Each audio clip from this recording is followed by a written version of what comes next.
Assalamualaikum warahmatullahi wabarakatuh. Bismillah, alhamdulillah.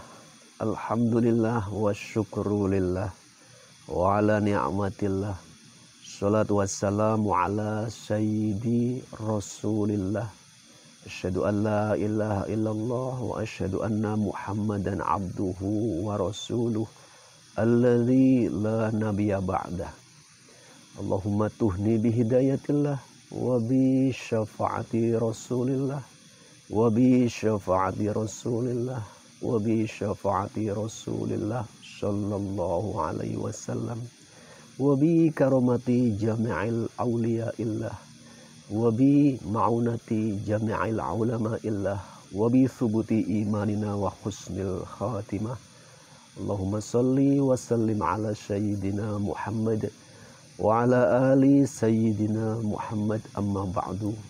Sahabat beriman yang berbahagia dimanapun berada, alhamdulillah pada kesempatan kali ini saya menyapa sahabat beriman dimanapun berada. Tak lupa kita mendoakan semoga kita dan sahabat semua dalam kondisi sehat walafiat, rizki yang melimpah, keluarga yang sakinah, mawaddah, warahmah. Amin, Allahumma amin. Sahabat beriman yang berbahagia, pada kesempatan kali ini saya akan sedikit ngobrol dikawani anggota kita yakni Bang Akmal. Pada kesempatan kali ini saya akan sedikit membahas tentang fenomena yang sering dialami oleh manusia. Di mana tahu sahabat beriman ada yang mengalami fenomena seperti ini, supaya paham dan mengerti dan gak bingung menyikapinya itu bagaimana, harus seperti apa saat mengalami fenomena itu. Tentang fenomena apa sahabat ya? Tentang fenomena kebiasaan yang lebih lazim dinamakan oleh masyarakat kita itu lindihan. Ya. Kelindihan, pernah dengar Bang Akmal? Insya Allah pernah dengar. Pernah dengar ya. Sudah paham belum tentang fenomena kelindihan itu apa dan seperti apa sebetulnya? Kalau saya belum paham. Belum paham ya. Kepingin paham juga? Insya Allah saya Oke, kepingin paham. ya, semoga saja sedikit obrolan kita bisa mewakili sahabat beriman di luaran sana.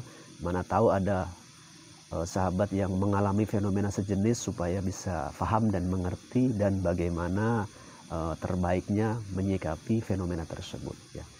Fenomena kelindihan, ya, fenomena kelindihan itu dalam dunia spiritual itu sebetulnya bagian daripada adanya gangguan dari makhluk gaib. Biasanya itu jenis bangsa jin, tapi seringnya itu jenis jin-jin kafir, yakni bangsa setan, ya, seperti itu. Itu sering menimpa manusia yang antara tidur dan belum tidur, ya. Masih separuh. Separuh, jadi masih dia agak ya mungkin layang gitulah ya. Sebelum dia lep tertidur itu terkadang sering mengalami kelindihan. Kelindihan itu biasa sering dialami seperti badan ini nggak bisa bergerak, ya. Nggak bisa bergerak, bahkan terkadang sampai terkesan macam sukmanya itu keluar, bisa melihat jasadnya sendiri. Itu adanya tekanan daripada energi negatif yang menekan kejiwaan si manusia itu. Itu berbahaya nggak Gus sama orang yang kelindihan ini? Oke, kalau dibiarkan itu bisa berbahaya, ya, sangat berbahaya sebetulnya. Tapi bila mana ada yang mungkin sahabat-sahabat beriman di luaran sana kok berpendapat yang berbeda, mohon maaf ya. Tujuan kita membahas hal ini tidak untuk membenturkan pendapat dengan pihak manapun. Ini kita kaji berdasarkan pemahaman yang saya pahami tentunya. Mudah-mudahan bisa menjadi manfaat untuk kita semua. Itulah jenis fenomena kelindihan. Kesimpulannya itu adanya tekanan daripada energi gaib negatif bangsa setan.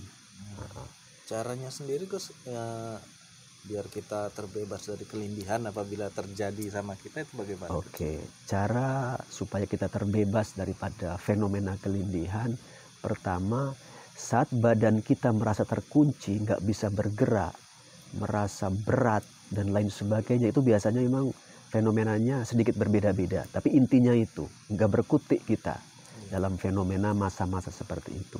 Kita nggak perlu untuk melawan.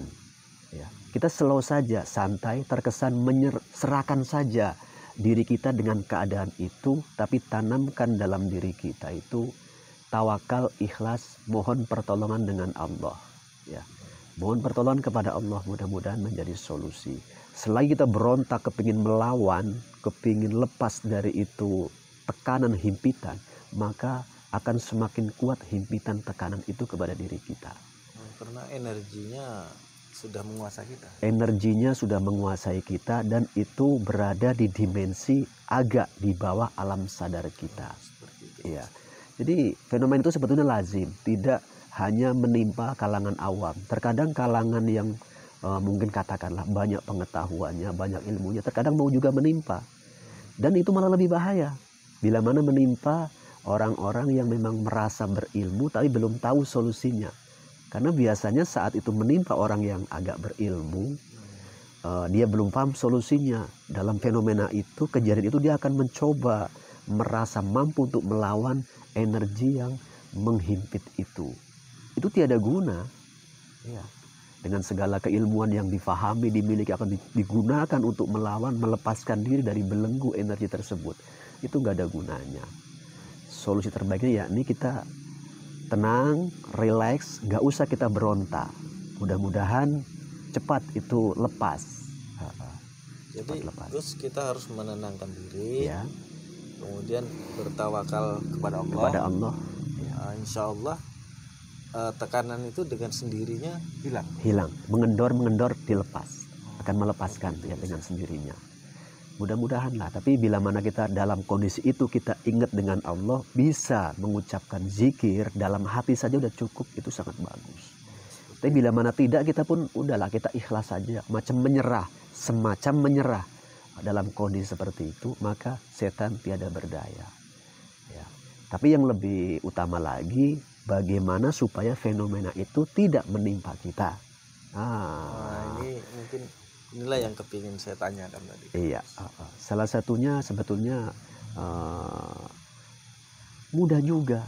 Itu biasanya kan dialami saat kita dalam kondisi mau tidur bahkan setengah terlayang. Ya.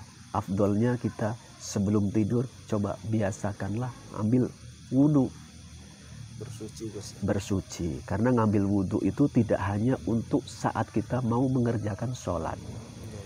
Kita ngambil air wudhu untuk saat mau tidur, itu disunahkan, ada pahalanya. Dan setelah itu kita baca doa mau tidur. Dan kalau bisa, tambahkan doa-doa yang kita baca, ayat-ayat ruqyah ringan. Baca suratul Fatihah, baca surat Al-Falaq, surat An-Nas, bila mana perlu baca ayat kursi. Ya, baru kita mulailah menyusun pikiran untuk terlelap. Mudah-mudahan dijaga oleh Allah dari gangguan energi-energi yang suka menghimpit sehingga mengalami fenomena kelindihan.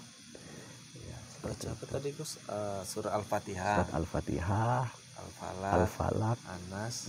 Kemudian tambahkan ayat kursi. Hafal ayat kursi. Ayat kursi ya, bila mana mampu. Bila mana kau nggak bisa semuanya, karena kan mana tahu ada yang baru-baru memahami agama Islam tapi sering mengalami itu, baca sholawat sebanyak-banyaknya pun udah bagus. Ya. Baca sholawat kepada Nabi, mudah-mudahan Allah menjaga. Ya. Sholawat itu, doa itu bisa menjadi wasilah Allah memberikan keselamatan kepada kita saat tidur sampai bangun nantinya. Ya.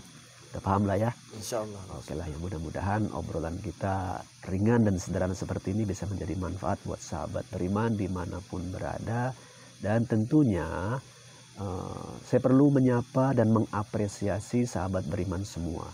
Bagi siapa saja yang menonton video ini dan sudah mensubscribe, like dan komennya, saya ucapkan makasih. Terima kasih, matur nuwun. Saya doakan semoga sahabat semua yang sudah menonton dan mensubscribe channel sederhana ini, doakan semoga panjenengan sukses, makin maju karir. Semoga hidup diberkahi oleh Allah. Amin ya Allah ya Rabbal Alamin. Ya. Saya rasa mungkin cukup. Itu saja obrolannya lah Bang ya. Oke, saya tutup. Akhirul kalam. Assalamualaikum warahmatullahi wabarakatuh.